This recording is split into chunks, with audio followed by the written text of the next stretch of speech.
질문을 하나 드리겠습니다. 누군가가 여러분들에게 도대체 예수 믿는 사람들이 살아가는 삶의 모습이 뭐요? 라고 질문한다면 어떻게 답변하시겠습니까?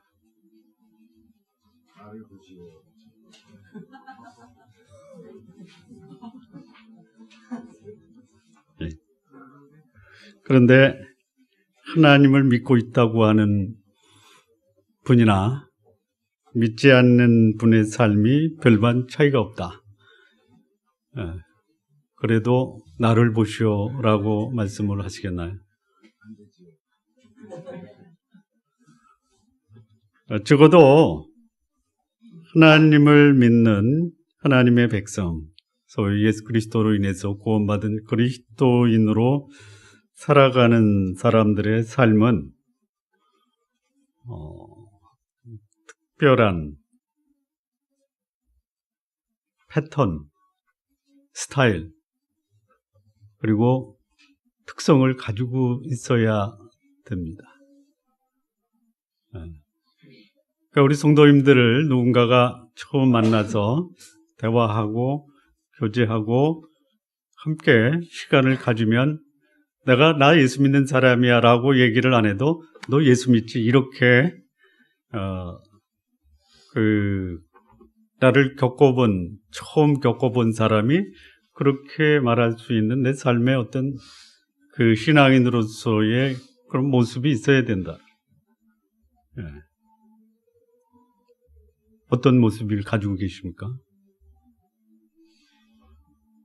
있어야 되겠죠? 뭐 믿는 사람이나 안 믿는 사람이나 별반 삶에 차이가 없고 뭐 너나 나나 똑같은데 다만 다른 게 있다면 너는 기독교라는 종교를 가지고 있는 것뿐이다. 뭐 그렇게 말을 한다면 차라리 그냥 하나님의 사람이라고 말하지 않는 것이 나을 수도 있겠다라는 생각이 듭니다.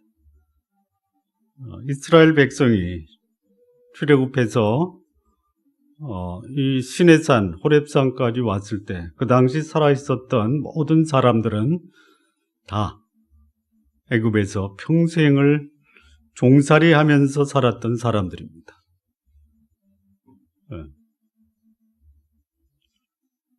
참 이 종이라는 것이 자기의 자유가 없고 인권이 존중이 안 되고 그리고 위에서 지시하고 명령한 대로만 살아야 되는 그 사람들을 가리켜 우리는 종 또는 노예라고 합니다. 오늘날에도 현대판 종같이 사는 사람들이 있죠? 몰라요? 누구죠? 그렇게도 남자들이라면 가고 싶지 않은 곳이 어디죠? 군대죠? 오늘 그 언론을 보니까 한국의 고위층 자녀들이 일반인 자녀에 비해서 군대를 안 가는 비율이 33배더라. 왜 안 보내려고 하고 왜 안 가려고 해요? 그냥 죽으라고 안 가려고 그래요. 죽으라고 안 간다고 안 가는 사람이 없죠. 특별한 사유가 없는. 거기서부터 그 자유를 얻었단 말이에요. 평생을 노예살이 하다가 자기를 종에서 해방시키고 자유를 얻게 하신 분이 계십니다. 그런데 그분이 진정한 자유를 주신 그분이 자유를 얻은 사람들에게 당부의 말씀을 합니다. 당부의 말씀. 나를 자유롭게 하고 해방시킨 그분이 나에게 이렇게 살도록 당부한다면 그 말을 들은 장본인은 어떻게 살아야 된다라고 생각하십니까? 그 말씀에 순종하고 그 말씀을 따라 사는 삶이 나를 해방시키고 자유를 주신 분을 기쁘게 하는 삶이다라고 하면 그 삶을 기꺼이 살아간다라는 것이에요. 또 이런 경우도 그럴 거예요. 감히 거역할 수 없는 권위를 지닌 분이 내가 살아야 될 삶의 원리와 지침을 말씀해 주셨다. 어떻게 살겠냐라는 것이. 오늘 이 거룩하신 하나님이 그의 위엄과 능력과 권위를 가지고 이스라엘 백성에게 이 하나님의 위대하심을 보이셨습니다. 바로의 압정에서 구원하기 위해서 애굽에 10가지 재앙을 내리시고 하나님의 위대하심을 선포하십니다. 홍해가 가로막혀 있을 때 홍해를 가르시고 이스라엘 백성을 안전하게 광야로 인도하십니다. 광야에서 먹을 것, 마실 것을 주십니다. 쓴물을 단물로 만들어 주십니다. 그리고 오늘 이스라엘 백성은 호렙산 그 지경까지 도착을 합니다. 그리고 하나님은 이스라엘 백성이, 적어도 하나님을 믿는 하나님의 백성이라는 것을 그들의 삶 속에 살아갈 수 있도록 그들이 살아야 될 삶의 원리와 지침을 이스라엘 백성에게 보여주십니다. 적어도 하나님의 백성이라면 오늘 내가 사는 삶의 현장에서 내가 사는 그 삶의 모습을 보고 저가 참으로 하나님의 백성이로구나 라는 그 평가를 들을 수 있어야 한다는 것이죠. 하나님께서 하나님의 백성에게 그 하나님의 백성이 살아야 될 그 말씀, 준수해야 될 삶의 원리가 무엇이고 그 내용은 무엇인가? 오늘 본문이 우리에게 주는 교훈이 바로 하나님의 백성들의 삶에서 나타나야 되는 삶의 모습입니다. 그것을 가리켜 우리는 십계명이다 라고 말씀을 합니다. 십계명은 구약의 계명이기 때문에 오늘날에는 별 필요가 없다. 그렇지 않습니다. 그 십계명은 여전히 유효하고 그 계명은 지금도 반드시 지켜져야 되는 계명입니다. 하나님의 백성들이 그들의 평생을 통해서 지키고 살라고 하신 말씀이 바로 십계명입니다. 제가 직장 생활할 때 참으로 존경하고 지금도 존경하는 그분이 어느 날 저한테 이런 질문을 하셨습니다. 제가 은퇴하고 목사가 됐습니다. 목회할 때 그분이 저한테 이렇게 말씀, 김 목사, 자네는 십계명을 지키는가? 갑자기 질문을 받고 당황스러웠습니다. 이렇게 말씀을 드렸습니다. 지킬 수는 없어도 지키려고 노력하고 애쓰고 삽니다. 그분이 이런 말씀을 하셨어요. 내가 교회 나가는 것이 부담스러운 것은 11조를 하기 싫어서가 아니다. 점점 저를 당황시키십니다. 내가 교회에 나갈 수 없는 이유가 있다면 그것은 소위 너희들이 말하는 그 하나님 말씀, 그분이 하나님의 백성들에게 지키라고 하신 이 십계명을 내가 도저히 지킬 수가 없기 때문에 그분이 말씀하신 그 말씀을 지키지 않으면서 어떻게 내가 교회 나가서 그분을 예배할 수 있느냐. 그래서 나는 교회 나갈 수가 없다. 굉장한 도전이고 또 그분의 그 깊이 있는 통찰력 앞에서 제가 존경의 말씀을 드렸습니다. 회장님, 그렇게 못 사시는 것도 아시고 그래서 교회 나올 수 없다라고 말씀하시는 회장님의 말씀이 그렇게 살지도 못하면서 그렇게 살고 있다고 착각하는 교인들보다 훨씬 존경스럽습니다. 십계명은 뭐냐? 적어도 하나님의 백성이 하나님의 백성의 삶이다라고 자기의 삶 속에서 살아내야 될 삶의 지침이 바로 십계명입니다. 이 십계명은 구약에서만 아니라 예수님이 이 땅에 오셔서도 이 십계명은 유효하고 여전히 하나님의 백성들이 살아야 될 삶의 핵심이다. 한번 여쭤보겠습니다. 우리가 하나님을 믿고 살고 하나님 앞에서 거룩한 삶을 살고 예배하는 삶을 산다. 그 핵심이 뭡니까? 하나님을 예배하며 산다라는 삶의 핵심이 뭡니까? 질문 드리고 있죠. 뭡니까? 내가 하나님을 섬긴다. 하나님을 예배한다. 하나님과 동행한다. 그 말의 의미가 뭐예요? 네? 뭐예요? 거룩한 백성, 거룩하게 사셔야 돼요. 예배 드리고 있다라는 삶, 이 삶은 무슨 삶이냐? 내 삶이 하나님과 동행하며 그분의 거룩하심과 같이 내 삶을 거룩하게 살아가는 것이 하나님께 예배하는 첫 번째 모습이에요. 예배에 참석해서 찬송하고 말씀을 듣는 것 귀한 예배의 행위입니다. 그러나 그보다 더 중요한 것은 뭐냐? 내가 하나님을 예배한다. 하나님의 하나님 되심을 인정한다라는 이 삶의 확실한 모습이 뭐냐면 나를 보면 너는 왜 그렇게 깨끗하게 사니? 이 얘기를 들어야 돼요. 깨끗하게 사시기 바랍니다. 네. 또 하나님을 예배하는 또 다른 모습은 뭘까요? 뭘까요? 사람 귀하게 여기는 것입니다. 하나님 앞에서 거룩하고 깨끗한 삶을 살고 사람을 소중히 여기는 삶, 이 두 가지가 하나님을 예배하는 삶, 하나님을 믿는 삶, 적어도 신앙생활 한다라는 삶의 모습이 깨끗하게 살고 사람 귀하게 여기는 삶을 사는 것입니다. 우리 오늘 예배 참석하신 만장하신 성도 여러분, 깨끗하게 사시기 바랍니다. 그리고 사람 귀하게 여기며 사시기 바랍니다. 십계명이 뭡니까? 이 두 가지예요, 두 가지. 예. 어렵습니까? 어렵죠? 여러분, 거룩하게 사는 게 쉬운 일이 아니죠? 그냥 온통 오염물질로 가득한 우리의 주변 삶에서 백로처럼 독약 청청하면서 홀로 깨끗하게 산다라는 것이 쉬운 일이 아니에요. 그러나 깨끗하게 사시기 바랍니다. 예. 사람을 수단으로 여기지 말고 사람보다 소중한 것이 없어요. 여러분, 내가 다른 사람으로부터 소중함을 받을 때 내 삶이 의미가 있고 가치가 있고 살맛 나시죠? 예. 우리 성도님들을 통해서 여러분 주변 사람들이 살맛 나게 해주시기 바랍니다.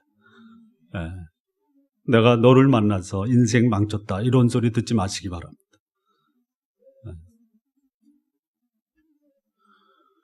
예. 예수님께서 사역을 하시면서 강조했던 율법과 선지자의 강령이 뭐냐? 바로 이 말씀입니다. 마태복음 22장 37절에서 40절 말씀을 보면요. 예수께서 가라사대 내 마음을 다하고 목숨을 다하고 뜻을 다하여 주 너의 하나님을 사랑하라 하셨으니 이것이 크고 첫째 되는 계명이요 둘째는 그와 같으니 내 이웃을 내 몸과 같이 사랑하라 하셨으니 이 두 계명이 온 율법과 선지자의 강령이니라 이렇게 말씀하셨습니다. 십계명을 둘로 구분하면 첫 번째는 하나님과 관련된 계명으로 마음을 다하고 목숨을 다하고 뜻을 다하여 하나님을 사랑하는 것입니다. 십계명의 두 번째 부분은 뭐냐? 내 이웃을 내 몸과 같이 사랑하라는 것이. 그것이 온 율법과 선지자의 강령입니다. 십계명의 첫 번째 파트는 1번서부터 네 번째, 첫 번째 계명에서 네 번째 계명이 뭐냐? 하나님을 사랑하라라는 것이.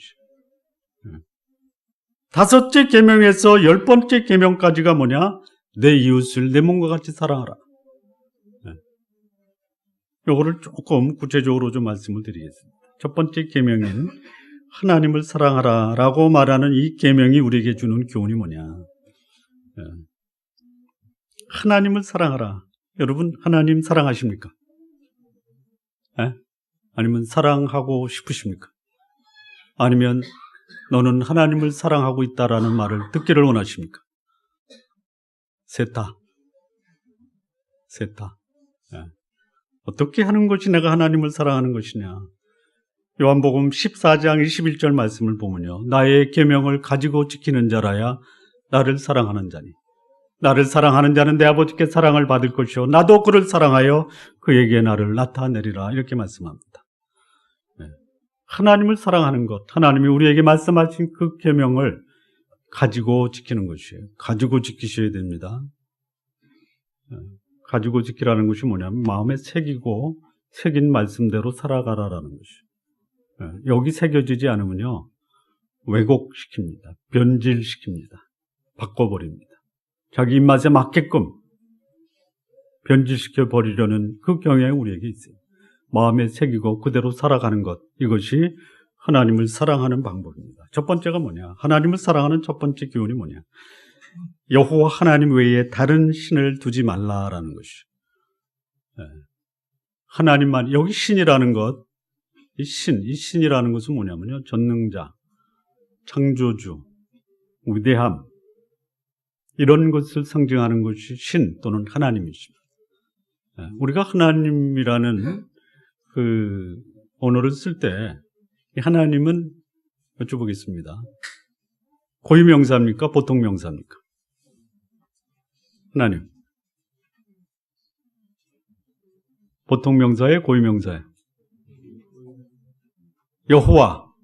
고유명사입니까? 보통명사입니까? 주님. 이거는 보통명사입니까? 고유명사입니까? 그러니까 함부로 이 여호와 하나님이라는 이 여호와를 하나님으로 불러야지, 여호와가 아닌 다른 대상을 하나님으로 부르지 말라라는 것이에요. 다른 대상을 나의 주님이라고 부르지 말라라는 것이에요. 그게 첫 번째 계명입니다. 여호와 나 여호와 외에 다른 신들을 하나님이라고 부르지 말아라라는 것이에요. 이겁니다. 저희 아버님 함자가 김자, 준자, 환자입니다. 제가 아버지 이름을 불러요? 아버지 불러요? 아버지 부르죠? 근데 만약에 제가 옆집 아저씨한테 아버지 하면 그분이 뭐라고 그래요? 웃긴다고 그러죠? 여러분, 아버지가 아닌, 하나님이 아닌 신에게 하나님이라고 부르면요, 그 신도 내가 왜 네 하나님이냐. 진정한 하나님은 누구다? 여호와다라는 것이. 근데 우리가 하나님이라고 부르는 대상들이 많죠? 많죠? 여러분, 적어도 하나님이라고 부르면요, 여러분의 인생을 맡길 수 있는 존재가 되어야 되는 거예요. 어디다가 여러분의 인생을 맡기십니까? 나의 시작과 마지막에 여호와가 뭡니까? 시작이요 마지막이에요. 영원자라는 것이. 여러분의 운명을 맡길 수 있는 대상이 하나님이에요. 여호와 외에 또 누구한테 여러분의 인생을 맡기려고 하는 유혹을 받으십니까? 안 받으시는데 제가 이렇게 물어보는 거예요? 네? 돈한테 맡기지 마십시오. 권력한테 맡기지 마십시오. 쾌락한테 맡기지 마시기 바랍니다. 맡기고 싶으시죠? 표정 관리하시냐고 굉장히 고생하시네요.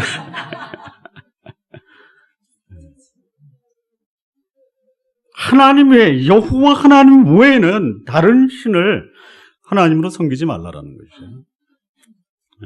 이게 하나님을 사랑하는 첫 번째 방법입니다. 두 번째는 뭐냐면, 우상을 만들지 말고, 우상에게 절하지 말고, 우상을 섬기지 말라. 이게 하나님을 사랑하는 두 번째 삶의 모습이에요. 여러분, 여기서 우상이 뭐냐? 여러분, 우상이 뭐예요? 하나님 외에 다른 대용품? 그런데 다른 각도에서 보면요, 우상은 뭐냐면요, 하나님이 아닌 것을 하나님으로 섬기는 것을 우상이라고 하는 거죠. 근데 여기 절하다라고 나오거든요. 절하다. 절한다라는 게 뭐죠? 예? 예의를 표하다? 예? 뭘? 나를 낮추다? 왜? 인정을 해준다. 그보다 더 심오한 뜻이 있어요. 여러분, 절을 한번 해보세요. 한번 여기 이미지 그려보세요. 그러면 여러분, 내가 절하는 대상 앞에서 내 앞이 보여요? 안 보여요? 안 보이죠? 그가 나에게 무슨 일을 해도 못 보죠? 절한다라는 게 뭔지 아십니까? 내 운명을 당신께 맡깁니다라는 뜻이에요. 이게 절하다예요. 그러니까 설날에 절을 하니까 자식들이나 조카들이나 뭐 손주들이 절을 하면 그 절 받는 사람한테 뭐라고 말하는 거예요? 제 인생을 맡기니까 돈 주십시오. 이거 아닙니까?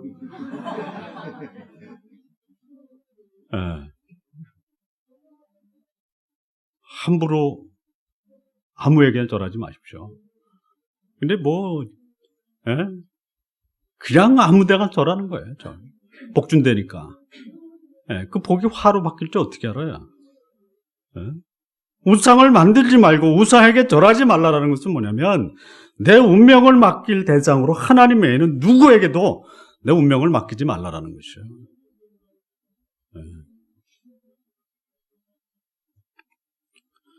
이 명절날, 추석이 이번 주인데요, 이 조상을 추도하고 기리는 건 굉장히 아름다운 겁니다. 하십시오. 당신 때문에 오늘 내 삶이 가능하니 저를 이 땅에 오게 한 당신의 그 은혜에 감사를 드립니다. 하십시오. 그런데 아까 말씀드렸다시피 절을 하는 것은 뭐예요? 내 인생을 맡기고 운명을 맡기는 거 아닙니까? 조상이 내 운명을 책임져 주지 않습니다. 추도를 하시고 그분의 덕을 기리시기는 하되 그분께 내 인생을 맡긴다라는 생각은 그것이 결코 바람직하지가 않다라는 것이. 요즘에 그런 사람도 있어요. 그야말로 첨단 지식을 갖고 수준 높은 그런 그 교육을 받았는데도 불구하고 첨단 장비를 장만한 다음에 거기다 대놓고 절을 하죠. 내가 이용해야 될 대장이 내 운명을 맡을 것으로 생각하지 마십시오. 그 하나님을 사랑하는 방법 중에 오늘날 우리가 쉽게 유혹받는 게 뭐냐? 내가 소중하게 여기는 것을 마치 내 운명을 책임져 줄 그런 하나의 우상으로 섬긴다라는 거예요. 그러지 마십시오. 그러지 마십시오. 절한다라는 대상은 그들에게 예배드리고 그들이 내 운명을 좌우한다라고 인정하는 것이에요. 안 되는 것이에요. 세 번째입니다. 여호와의 이름을 망령되이 일컫지 말라. 하나님을 사랑하는 방법에 하나님의 이름을 망령되이 부르지 말라. 이게 무슨 말입니까? 하나님의 이름이 하나님 하면 어떤 생각이 떠오르냐면 그분은 거룩하신 분이에요. 그분은 사랑의 하나님이세요. 그분은 영원하신 분이에요. 그러니까 내가 하나님을 섬긴다라고 할 때 당신은 거룩하십니다. 그래 저도 거룩하게 살겠습니다. 당신은 사랑의 하나님이십니다. 저도 사랑하며 살겠습니다. 당신은 영원하신 분입니다. 내가 가치를 두고 내 인생을 투자할 수 있는 가장 소중한 대상이 당신입니다. 이게 하나님의 이름을 존귀하게 여기는 거예요. 그러면 하나님의 이름을 망령되이 일컫다 뭐예요? 하나님을 믿는다고 하면서 더럽게 사는 거예요. 깨끗하게 사십시오. 하나님의 사랑하신 것 같이 내가 사람을 소중하게 여기고 사랑하며 살겠습니다. 이렇게 살아야지 하나님의 이름을 영광스럽게 하는 거예요. 사람을 자기의 수단으로 이용하면서도 내가 당신을 믿습니다. 이거 하나님 앞에 이중 범죄예요. 하나님이 나의 영원한 존재이십니다. 그분과 동행하는 삶만이 가장 가치가 있습니다. 하나님이 영원하다라고 인정하는 사람의 삶의 모습은요, 세 가지로 드러나야 돼요. 그 하나님을 소중하게 여기고, 하나님과 동행하는 삶, 그분의 말씀에 내 삶을 드리는 삶, 그리고 하나님의 형상대로 지음받은 사람들을 소중히 여기는 삶이 내 인생에 가장 가치 있고 영원한 삶을 살아가고 있다는 증거예요. 네 번째입니다. 네 번째. 하나님을 사랑하라는 네 번째 삶의 모습은 안식일을 기억하여 거룩하게 지키는 것입니다. 이 안식일은 십계명 그 시내산에서부터 시작된 것이 아니고 하나님이 세상을 창조하시고 첫 번째로 하나님이 인간에게 주신 축복이 뭐냐면 안식입니다. 안식. 근데 그때에는요, 안식의 의미가 뭐냐면 일을 마치고 쉬어라 이겁니다. 마치고 쉬는 게 안식이에요. 남겨진 일을 두면서 노는 게 안식이 아닙니다. 할 일은 해야 되고 하고 나서는 한 일에 대해서 그것을 즐기는 마음으로 편히 쉬라, 이게 안식입니다. 그러니까 본래적 안식은 쉬는 거예요. 쉬는 거. 그럼 오늘날의 이 안식이 뭐냐? 오늘날 못 쉬는 거예요. 못 쉬는 게 아니라 못 쉬게 하는 것도 있어요. 금요일 저녁서부터 주일날 저녁까지 소위 신앙생활이라는 이유 하나로 교회에서 뺑뺑이 도는 거예요. 뺑뺑이. 아주 그냥 뭐 심하게 굴리죠. 우로 굴려, 좌로 굴러, 뭐 앞으로 굴러, 뭐 그냥 뺑뺑이 돌리는 거예요. 그리고 월요일만 되면 더 힘들어요. 피곤해. 그게 아니에요. 여러분, 오늘날 우리가 누려야 될 쉼, 안식이 진정한 의미가 뭐예요? 쉬는 거예요. 영혼이 쉬는 거예요. 내 영혼을 짓누르고 있는 것이 뭡니까? 무거운 것과 얽매기 쉬운 죄를 벗어버리는 거예요. 내 영혼의 자유를 누리지 못한다면 진정한 안식은 없는 거예요. 여러분을 누르고 있는 그 짐이 뭡니까? 욕심이 잉태해서 죄를 낳고, 예? 그 죄가 여러분을 누르고 있다면 그 죄를 벗어버려야 돼요. 예. 예수 그리스도 안에서 우리가 참된 안식을 누릴 수 있어요. 예수님이 이렇게 말씀하십니다. 수고하고 무거운 짐진 자들아 다 내게로 오라. 내가 너희를 쉬게 하리라. 나는 마음이 온유하고 겸손하니 나의 명예를 배우고 내게 배우라. 그래야면 너희 마음이 쉼을 얻으리니 이는 내 멍에는 쉽고 내 짐은 가벼움이라 이렇게 말씀하세요. 여러분 억지로 그 무거운 짐을 지려고 애쓰지 마십시오. 내려놓으십시오. 성경에 이런 말씀 있죠. 너희 염려를 다 주께 맡겨 버리라 이렇게 얘기합니다. 맡겨 버리라. 근데 그게 이제 개정 성경에는 뭐라고 되어 있냐면 맡겨라 이렇게 되어 있어요. 맡겨라. 여러분 맡겨 버리는 것과 맡기는 게 차이가 있죠. 맡기는 건 뭐예요? 다시 찾아오는. 줬다 찾아오는. 맡겨 버리는 건 뭐예요? 맡긴 다음에는 잊어버리는 거예요. 아예 찾아올 생각도 안 합니다. 버리시기 바랍니다. 진정한 안식은 나를 누르고 있는 나의 죄, 이 부정적인 삶, 이거 다 갖다 버려야 돼.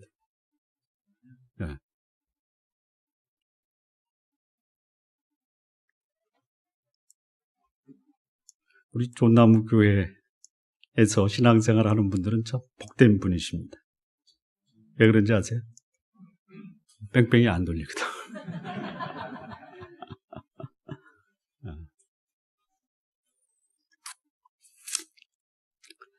자, 두 번째입니다. 두 번째. 십계명의 두 번째 계명이 뭐냐면 이웃을 사랑하라 이겁니다. 이웃을 사랑하라. 자, 이웃을 사랑하는 것이 하나님이 인간에게 주신 큰 두 번째 계명이에요. 이웃을 사랑한다라는 말이 무슨 말인가? 신약에서 예수님이 뭐라고 하냐면 내 이웃을 내 몸과 같이 사랑하라. 내 주변 사람들을 나처럼 사랑하라. 이런 말씀입니다. 그럼 도대체 내 이웃을 내 몸처럼 사랑한다라는 것이 뭐냐? 첫 번째가요. 부모를 공경하는 것입니다. 부모를 공경하는 것. 내 부모를 공경하라. 이는 내가 땅에서 잘되고 장수하는 비결입니다. 부모님 잘 공경하면요. 장수하고요. 잘 되는 거예요. 잘 살고 잘 먹는 거예요. 여러분에게 누군가가 내가 네 그 수명을 100년 이상으로 보장해 주겠다. 근데 한 가지만 지켜라. 하겠어요? 안 하겠어요? 요 하나만 지키면 내 생명을 100년 이상으로 살게 해주겠다. 하시겠습니까? 안 하시겠습니까? 아이, 고달픈 세상 뭐 오래 살아.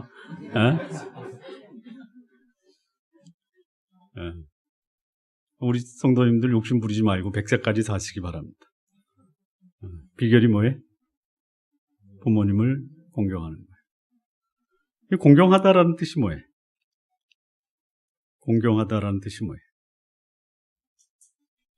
알 것 같은데도 제가 질문하니까 뭐 다른 답이 있나? 이렇게 생각하시죠. 다른 답이 있어요. 그 답이 뭐냐면요. 여러분, 그 시장에서 물건 살 때 저울에 재서 주죠. 그렇죠? 근데 비슷한 분량을 가지고 가장 무게가 나가는 것이 무엇인가?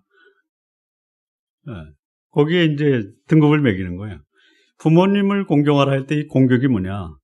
다른 것과 비교해서 측정할 때 가장 비중 있는 존재로 생각하다 이겁니다. 부모님을 가장 비중 있는 존재로 생각하는 것이 부모님을 공경하라라는 것이. 세상에 어떤 누구보다도 나를 이 땅에 나오게 하는데 결정적인 그 역할을 하신 부모님만큼 비중 있는 존재가 없다. 여러분, 부모님으로서 이 성경이 말하는 겁니다. 오해하지 마십시오. 자식이 중요합니까? 부모가 중요합니까?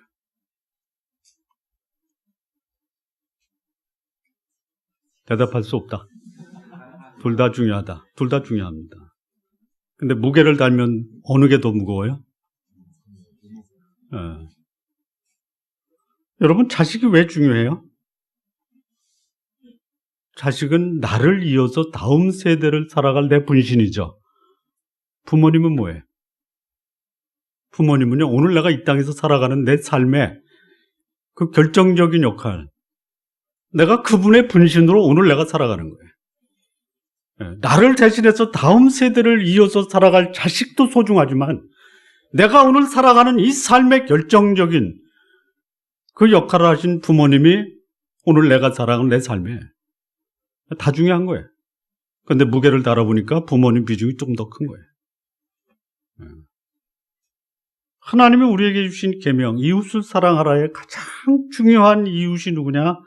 부모님 귀하게 여기는 거예요. 두 번째는 살인하지 말라라고 합니다. 자, 이 살인하지 말라라는 것은요, 사람의 생명을 소중히 여기라는 것이 사람 생명 함부로 다루지 말라 이거예요. 근데 여기 이 살인이라는 말, 이 살인의 시작은요, 사람에게 목숨을 대는 이것도 살인이지만요, 더 이 살인은 언제부터 시작이 되냐면 누군가에 대해서 악한 감정을 갖고 미워하면서부터 이 살인이 시작이 되는 거예요.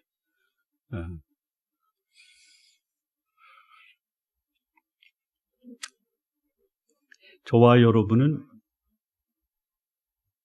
살인 전과자죠?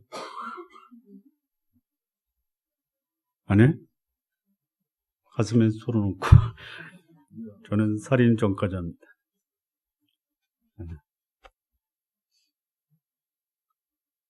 미워하지 마십시오. 살인은 미워하면서 시작이 되는 거예요. 그런데요, 원수가 있습니다. 그러니까 원수를 갚지 말라라고 하는 거 아니에요? 살인하지 말라라는 거 아니에요? 글쎄요. 그럼 어떻게 하면 돼요? 원수 갚고 싶고 죽이고 싶은 그 사람 어떻게 해야 돼요? 사랑하라고요? 가능해요? 가능합니까? 저는 못할 것 같아요. 그런데요, 여러분 한번 보세요. 내가 누군가를 죽였다. 그 벌은 누가 받아야 돼요? 내가 받죠. 여러분, 미워하는 사람 여러분이 죽이고 여러분이 그 살인에 대한 대가를 받기를 원하세요? 내가 갚아야 될 그 원수를 누군가가 갚아주면 나는 내 손에 피도 안 묻히고 아주 그냥 깔끔하게 그 사람 정리할 수 있어요. 그렇게 하시기 바랍니다. 원수 여러분 손 대지 마십시오. 원수 갚는 것이 내게 있으니 내가 갚으리라고 주께서 말씀하셨어요. 여러분이 원수 갚으면 그 해가 고스란히 여러분에게 돌아가는데요.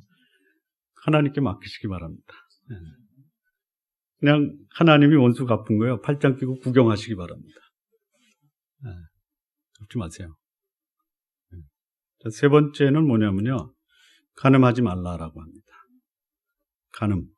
이 간음의 뜻은 뭐냐면요. 내 아내가 아닌 다른 아내를 성적으로 범하는 걸 간음이라고 그래요. 한 가정을 파괴시킵니다. 한 사람의 인격을 파괴해요. 다른 사람의 인격을 파괴하는 범죄 행위가 간음이에요. 간음하는 순간 그 사람의 인생은 끝났다 이렇게 보시면 돼요. 너무 지나치게 그 부부 관계에서 요구하지 마십시오. 간음만 하지 않아도 됩니다. 무슨 말씀인지 몰라요? 다른 여자에게 눈길을 주지 않은 것만 해도 나는 내 아내에게 최고의 정조를 지키는 것이다. 최고의 사랑을 주는 것이다. 동의하십니까? 못해요? 일부 예배 때 어느 여집사님이 그거 가지고 부족하대. 뭘 원하냐 그랬더니 나만 사랑하는 것은 기본이고 그 기본입니까? 전부입니까? 어떻게 생각해요? 전부죠. 그거 가지고 부족하죠? 부족해요. 그런데요, 그 남편의 사랑 하나만, 남편의 사랑 하나만 받을 수만 있으면 내 인생은 날아갈 수 있다라고 고백하는 여성이 얼마나 많은지 아세요? 욕심이야, 욕심. 아니야, 그거 가지고 안 돼.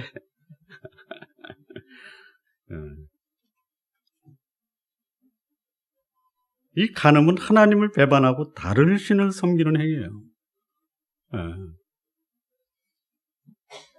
내 아내를 하나님처럼 섬겨야 된다라는 것이에요. 최고의 남편이 아내에게 줄 수 있는 최고의 사랑이 뭐냐? 다른 여자한테 관심 안 갖는 거예요. 갖지 마십시오. 우리 좋은나무교회 남성 여러분, 갖지 마십시오. 근데 여기 보니까 면면이 보니까 관심 갖는 분이 없어요. 근데 관심을 안 갖는 게 아니라 가질 수도 없는 거죠.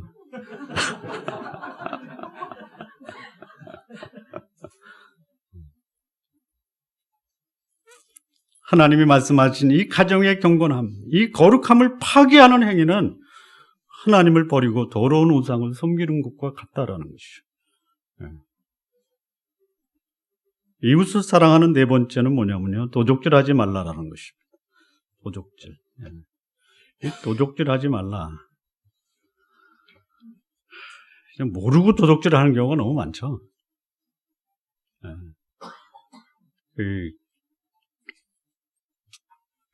이런 얘기를 하는 경우가 있어요. 나라 또는 먼저 보는 사람이 임자다. 여기 이제 축소해서 회사 또는 먼저 쓰는 사람이 임자다.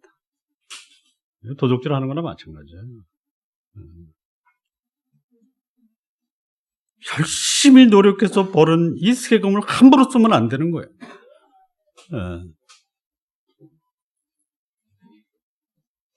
여러분, 신앙의 공동체에서 도적질하는 목사들이 많죠? 네? 많아요. 성도들을 등쳐서 돈 내라고 하는 목사들 많아요. 도적질하는 거예요, 그거. 네?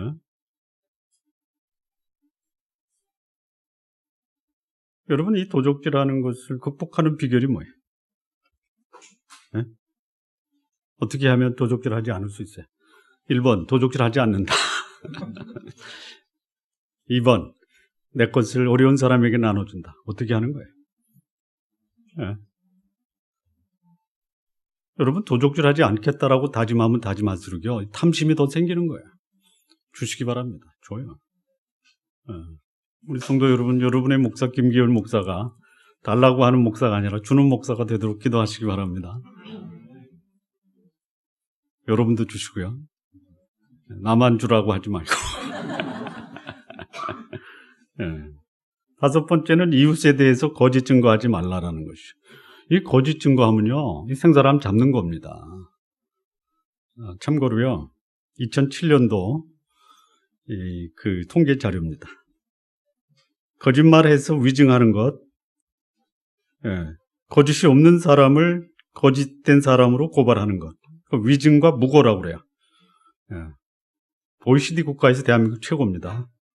무고죄와 위증죄로 조사해 보니까 한국이 제일 무고와 위증죄가 제일 수준 높은 최고 수준이에요. 한번 여쭤보겠습니다. 일본의 위증이나 무고가 많겠습니까? 한국의 위증과 무고가 많겠습니까? 한국이 많습니까? 자, 또 다른 질문 드리겠습니다. 일본의 기독교인의 비중이 많습니까? 한국의 기독교인 비중이 많습니까? 그렇습니까? 일본의 기독교인은 0.5%. 아니야, 0.1%야. 한국은 기독교 천주교 합쳐서 40%야. 자, 들어보십시오. 2007년입니다. 일본은 위증죄로 2007년도에 138명이 입건돼서 9명이 기소됐습니다. 우리는 3,533명이 입건돼서 1,544명이 기소됐어요. 기소는 뭐냐? 유죄예요, 유죄. 무고죄, 일본은 133명인데 10명이 기소됐고, 우리는 4,580명이 입건이 됐는데 2,171명이 기소됐어요. 이 숫자 기준으로 보면은요, 위증죄는 일본의 171배, 무고죄는 217배인데요. 일본 인구가 한국의 인구에 비해서 2.5배 됩니다. 그러면 이 인구 비율로 본다면요, 실제로 위증죄, 한국이 일본에 비해서 857배, 무고죄는 1,085배가 높은 거예요. 한국이. 우리나라 어떤 나라예요? 거짓말 공화국이에요. 뭐 대통령서부터 말단까지 다 거짓말로. 거짓말이에요, 거짓말. 그리고 그렇게 해야지 대한민국에서 살아남을 수 있다. 거짓말하지 않고는 살 수 없는 나라? 대한민국.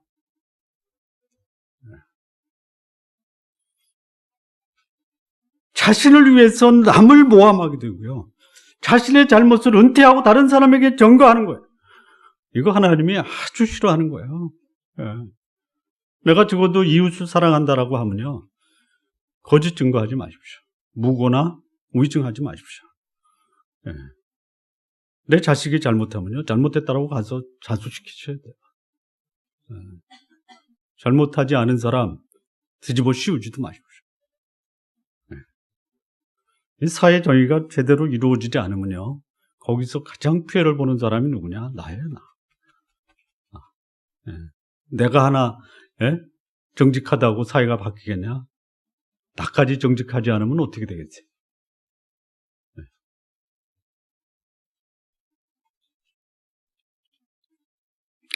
마무리 짓겠습니다. 예. 하나님의 백성의 삶이 뭐냐? 두 가지예요. 깨끗하고 거룩하게 사십시오. 그리고 내 이웃, 인간관계에 원망과 시비가 없는 삶을 사십시오. 예. 하나님과 세상에서 하나님을 선택하고 하나님을 대신하는 어떤 것도 용납하지 마시기 바랍니다. 예. 그리고 세상 사람들이 내가 하나님의 백성이라는 것을 알도록 내 주변 사람 소중하게 여기면서 사시기 바랍니다. 예. 가장 가까운 부모, 가족을 기시 여기고 효도하십시오. 결혼관계 거룩하게 유지하고 다른 사람 물건에 손대지 마십시오. 남에게 해를 끼치는 이 언어, 정직한 말을 좀 하시기 바랍니다. 우리 좋은나무교회 성도 여러분, 하나님과의 관계가 원만하고 인간관계의 원만함이 나의 신앙생활의 핵심입니다. 하나님을 믿고 있다, 하나님을 예배한다. 그거를 두 가지로 증명하십시오. 하나님을 사랑하시고 이웃을 사랑하십시오. 그래서 여러분을 보면 저가 참으로 하나님의 백성이로구나, 그것을 하나님 모르는 사람도 알 수 있도록 여러분의 삶을 통해서 그런 삶을 구체적으로 살아내시기를 바랍니다. 기도하시겠습니다.